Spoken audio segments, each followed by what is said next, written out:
আলা আদুল্লুকুম আলা মা ইয়ারফাউল্লাহু বিহিল খাতায়া ওয়া ইয়ারফাউ বিহিদ দারাজাত। আমি কি তোমাদেরকে বলে দিব? প্যারা নবী সাল্লাল্লাহু আলাইহি সাল্লাম সাহাবীদেরকে লক্ষ্য করে বলছেন, মানে কিয়ামত পর্যন্ত আগত সমস্ত মানুষকে লক্ষ্য করে মহানবী সাল্লাল্লাহু আলাইহি সাল্লাম বলতেছেন, আলা আদুল্লুকুম, আমি কি তোমাদেরকে বলে দিব? আমি কি তোমাদেরকে ওই নির্দেশনাগুলো পাঠ করে দিব?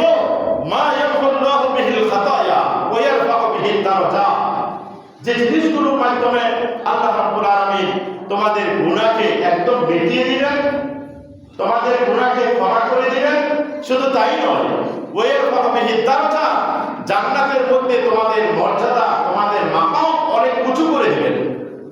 দুটা কথা, একটা হলো গুনাহকে মাফ করে দেওয়া, আরেকটা হলো জান্নাতের মধ্যে উঁচু স্তর দান করা, জান্নাতের মধ্যে উচ্চ মাকাম দান করা। আমি কি তোমাদেরকে বলে দিব? ক্বালু বালা ইয়া রাসূলুল্লাহ। সাহাবায়ে কেরাম বললেন, হ্যাঁ ইয়া রাসূলুল্লাহ, হ্যাঁ আমরা শুনতে চাই, আপনি আমাদেরকে এটা বলে দেন।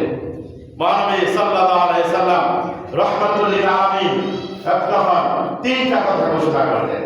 এক নাম্বার হলো ইসবাগুল ওযু আলাল মাকারিহ, ইসবাগুল ওযু আলাল মাকারিহ, কষ্টের সময় পরিপূর্ণভাবে সুন্দর করে ওযু করা। এটি এখন হলো এই সময়টা আমাদের মধ্যে চলতেছে, ঠান্ডা পানি দিয়ে ওযু করা অনেক কষ্টের জিনিস। তারপরে আলহামদুলিল্লাহ আমরা ওযু করতেছি, আমরা প্রয়োজনে গোসল করতেছি, ঠান্ডা না গরম সেটার দিকে আমাদের কোনো দৃষ্টি নেই। আমাদের দৃষ্টি হলো এখন আমাকে ওযুর মাধ্যমে পবিত্রতা অর্জন করতে হবে, আমি করে দিলাম। আমাকে গোসল করতে হবে, আমি করে দিলাম। কি হবে? কি হবে? প্যারা নবী সাল্লাল্লাহু আলাইহি সাল্লাম বলেন, ইয়াকুল্লাহু বিহিল খাতায়া, এই ওযুর মাধ্যমে, ওযু করার কারণে আমার আপনার করা জীবনের সব গুনাহকে আল্লাহ রাব্বুল আলামিন একদম মুছে পরিষ্কার করে দিবেন। ওযু করলে যেরকম শরীরের এই যে হাতের গোড়ার উপর পর্যন্ত ধৌত করলাম, মুখমণ্ডল ধৌত করলাম, পা ধৌত করলাম, এগুলি যেমন শুকনা থাকে না, সব ভিজে একদম পানিতে ভিজে যায়, ঠিক তদ্রূপ আমল নামার মধ্যে একটা গুনাহ থাকবে না, আল্লাহ পাক রব্বুল আলামিন একদম মুছে দিবেন। এক নাম্বার। দুই নাম্বার হলো ওয়া কাসরাতুল খুতা ইলাল মাসাজিদ, মসজিদের দিকে বেশি বেশি যাওয়া। যে আমল মানুষের জিন্দেগির গুনাহকে একদম পরিষ্কার করে দেয়, সে আমল হলো মসজিদের দিকে বেশি বেশি হেঁটে হেঁটে যাওয়া। প্যারা নবী সাল্লাল্লাহু আলাইহি সাল্লামের এই ঘোষণা শোনার পর অনেক সাহাবায়ে কেরাম, যাদের বাড়ি, যাদের ঘর, থাকার স্থান মসজিদে নববীর একদম কাছে ছিল, তারা মসজিদে নববী থেকে একটু দূরে তারা চলে গেল, সেখানে তারা বাড়িঘর করে সেখান থেকে হেঁটে হেঁটে মসজিদে নববীর মধ্যে আসতে শুরু করেছে।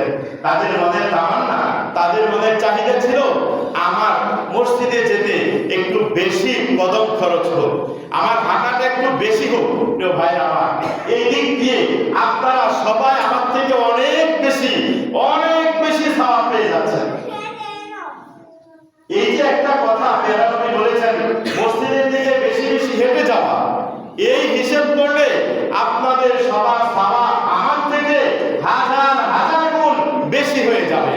প্রিয় ভাইরা আমার, এজন্য আপনাদের কাছে আমার একটা অনুরোধ থাকবে, মসজিদে এসে আপনারা নিজের জন্য যেরকম দোয়া করেন, আমার জন্য দোয়া করবেন, যে আল্লাহ আমাদেরকে মাফ করে দেন, আমাদের ইমাম সাহেবকেও মাফ করে দেন। এই দোয়াটা আপনারা করবেন ইনশাআল্লাহ। আমিও আপনাদের জন্য দোয়া করি। আমার এখান থেকে মসজিদে আসতে হাতে গোনা 15-20 কাঠ লাগতে পারে, 15-20টা পদক্ষেপ, এর বেশি না। আর আপনারা যারা বাড়ি থেকে আসতেছেন 5-7 মিনিট 10 মিনিট হেঁটে, আপনাদের সেই পদাঙ্ক, আপনাদের সেই পদচিহ্ন, এটা ধরলে হয়তো 1000 হয়ে যাবে, আমার হবে না 15টা, আমার হবে না 15টা। এখন আল্লাহ রাব্বুল আলামিনের হাবিব যে বলেছেন, কাসরাতুল খুতা ইলাল মাসাজিদ, যাদের কদম হবে বেশি মসজিদের দিকে, এটা তার গুনাহ মাফ হয়ে যাওয়ার কারণ হয়ে দাঁড়াবে। কাজে এই মসজিদে আসা এবং মসজিদে যাওয়া নিছক একটা ছোটখাটো কোনো কাজ নয়। এ কাজে প্রত্যেকটা পদক্ষেপ, প্রত্যেকটা কদম, এটা মসজিদের দিকে আসতেছে, এটা জান্নাতের দিকে যাচ্ছে, এটা বান্দার গুনাহ মাফ হওয়া, আপনার আমার গুনাহ মাফ হওয়ার কারণ হয়ে দাঁড়িয়ে আছে।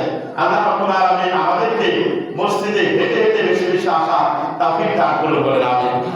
তিন নম্বর কথা যা প্রিয় নবী সাল্লাল্লাহু আলাইহি সাল্লাম বলেছেন, ইন্তিজারুস সালাহ বাদাস সালাহ, এক নামাজ সম্পন্ন হয়ে যাওয়ার পর আরেকটা নামাজ পড়ার জন্য মসজিদের মধ্যে অপেক্ষমান থাকা, মসজিদে অবস্থান করা।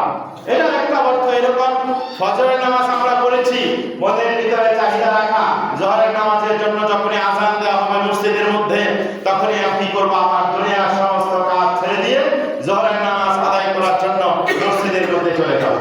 জোহরের নামাজ সম্পন্ন করেছো বান্দা, জোহরের নামাজ সম্পন্ন করার পরে আসরের নামাজের সময় হলে আযান যখন হয়ে যাবে মসজিদ থেকে, তখন আবার আমরা আসরের নামাজ আদায় করার জন্য, জামাতে নামাজ আদায় করার জন্য মসজিদে চলে আসবো। আসর সম্পন্ন হওয়ার পর মাগরিব নামাজ পড়ার জন্য মনের মধ্যে তামান্না থাকবে।